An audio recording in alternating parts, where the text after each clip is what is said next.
మీకు ఒక కథ చెప్పనా? మేమైతే గోమాతని తల్లిలా పూజిస్తాం. ఎట్లా పూజిస్తాం తెలుసా? దానికి కాలుకి దెబ్బ తగిలితే మేమే హాస్పిటల్కి పోతాం. దానికి కాలికి ముళ్ళు గుచ్చుకుంటే మేమే స్వయంగా తీస్తాం. దాని ఒంటి మీద ఏదైనా దద్దులెక్కితే మేమే స్నానం చేపిస్తాం. మంచిగా గడ్డేసి రుద్ది చేపిస్తాం. దానికి ఏ సమస్య వచ్చినా హాస్పిటల్ తీసుకుపోవటం అన్నీ చేస్తాం మేము. అది చనిపోతే ఏడ్చేది కూడా మేమే. కానీ మీరేం చేస్తారా భయ్? దానికి ఆరోగ్యం చూడరు, దాని ముళ్ళు గుచ్చుకున్న తీయరు, అది మంచిగా లేకున్నా చూడరు. కానీ దాని ఉచ్చ కావాలి, దాని నుంచి వచ్చే పాలు కావాలి.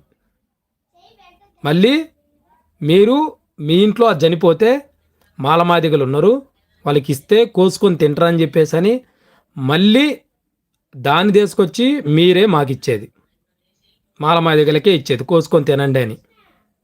మరి నేను ఒకటి చెప్తున్నా మీకు, గోమాత మీ